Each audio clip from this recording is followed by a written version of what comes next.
دوستو، drama serial انتخاب کی کہانی کے آغاز میں زیرون کا کردار ایک ایسے تکبر اور خود پسندی کی علامت تھا جو اپنے مال و دولت اور خاندانی رعب کے بل بوتے دنیا کو اپنے قدموں میں سمجھتا تھا۔ لیکن تقدیر کے فیصلے کتنے ہی بے رحم ہوتے ہیں، اس کا اندازہ اس بات سے ہوتا ہے کہ اس کے والد کا تجارتی اور کاروباری سلطنت کا محل اب ریت کی دیوار کی طرح بیٹھ چکا ہے۔ مارکیٹ میں بڑھتے ہوئے خسارے اور تجارتی نقصانات نے ان کے خاندان کو پائی پائی کا مقروض کر دیا ہے۔ حالات اس درجے پر پہنچ چکے ہیں کہ اب ان کے پاس فخر کرنے کو کچھ نہیں بچا۔ بینک کے قرضے، مارکیٹ کے تقاضے اور دیوالیہ ہونے کا خوف اب ان کے سر پر تلوار کی طرح لٹک رہا ہے۔ زیرون کے پاس اب اپنی ان لگژری گاڑیوں، شاندار رہائش گاہوں اور قیمتی اثاثوں کو ایک ایک کر کے فروخت کرنے کے علاوہ کوئی اور چارہ باقی نہیں رہا۔ وہ زیرون جو کل تک دوسروں کی حقارت کی نگاہ سے دیکھتا تھا، اب فنانشل بربادی اور بے بسی کی تصویر بن چکا ہے، جہاں اس کا غرور خاک میں مل چکا ہے۔ پیچھے چھپا مفاد پرستی کا اندھیرا، اس معاشی زوال نے اس ڈرامے کے سب سے بڑے اور خوفناک سچ سے پردہ اٹھایا ہے، اور وہ ہے موہنی کا کردار۔ جب تک زیرون کے پاس دولت تھی، موہنی کے لبوں پر محبت کے دعوے اور اس کی زلفوں کے سائے زیرون کے لیے جنت بنے ہوئے تھے۔ لیکن جیسے ہی دولت کا یہ بادل چھٹا، موہنی کا اصلی روپ سورج کی طرح عیاں ہو گیا۔ ناظرین پر یہ تلخ حقیقت کا آشکار ہوتی ہے کہ موہنی نے کبھی زیرون کی ذات سے محبت کی ہی نہیں تھی۔ اس کا دل، اس کی چاہت اور اس کا ہر وعدہ صرف اور صرف زیرون کی بینک بیلنس اور اس کی تجوری سے باندھا ہوا تھا۔ جب زیرون کنگال ہو جاتا ہے تو موہنی کے رویے میں موجود زہر گھل کر سامنے آ جاتا ہے۔ وہ ذرا سا بھی لحاظ یا شرم محسوس کیے بغیر زیرون کے سامنے آ کھڑی ہوتی ہے اور اس کے منہ پر کہتی ہے، میں تم سے کبھی محبت کی ہی نہیں تھی۔ میری نظر میں تمہاری حیثیت صرف اس تپتی ہوئی دولت کی وجہ سے تھی جو تمہارے پاس تھی۔ اب جب تک تم 2 ٹکے کے انسان بن چکے ہو اور تمہاری جیب میں کچھ نہیں ہے، تم اس بربادی میں تمہارے ساتھ ایک لمحہ بھی گزارنے کو تیار نہیں ہوں۔ موہنی کا یہ بے رحم اور سنگ دلانہ رویہ زیرون زندگی کا سب سے بڑا صدمہ بنتا ہے، اور اسے شدت سے احساس ہوتا ہے کہ اس کا زندگی میں کیا انتخاب کتنا ہولناک اور مہنگا ثابت ہوا ہے۔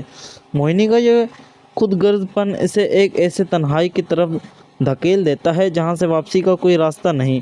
ایان کی عزت نفس اور موہنی کی ذلت آمیز ناکامی۔ کہانی کے دوسرے کنارے پر ایان کا کردار ہے جو اصولوں، خودداری اور صبر کا پیکر بن کر ابھرا ہے۔ تقدیر کا پہیہ ایسے گھما ہے کہ اب زندگی کا اصل سکون، عروج اور استحکام ایان کے پاس ہے۔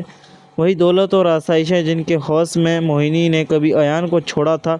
جب موہنی زیرون کو برباد دیکھتی ہے اور اسے اپنی بے پناہ غلطی کا احساس ہوتا ہے تو اپنی فطرتی مکاری پر اتر آتی ہے۔ وہ ایک بار پھر سے ایان اور مسکان کی خوشحال زندگی میں زبردستی گھسنے کی کوشش کرتی ہے۔ وہ طرح طرح کے حربے استعمال کرتی ہے، پرانے تعلقات کا واسطہ دیتی ہے اور رو دھو کر ایان کو دوبارہ اپنے جال میں پھنسانے کی ناکام کوششیں کرتی ہے۔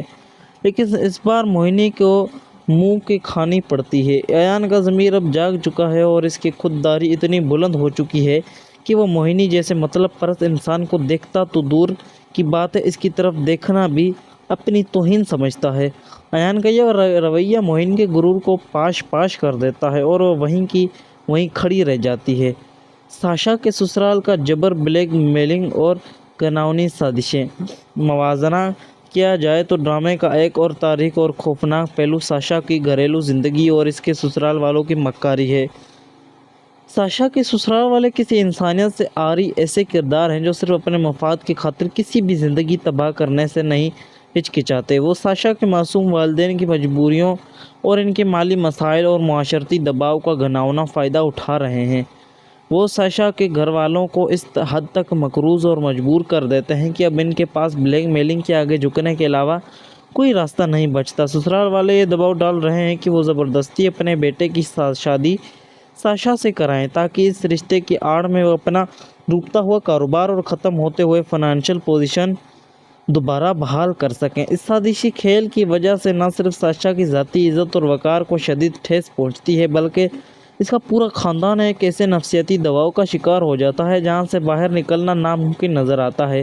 ان حالات سے تنگ آ کر اب زیرون کو بھی مجبوراً اپنی زندگی کا کوئی انتہائی سخت اور تلخ فیصلہ لینا پڑ سکتا ہے تاکہ وہ اپنے پیروں پر دوبارہ کھڑا ہو سکے۔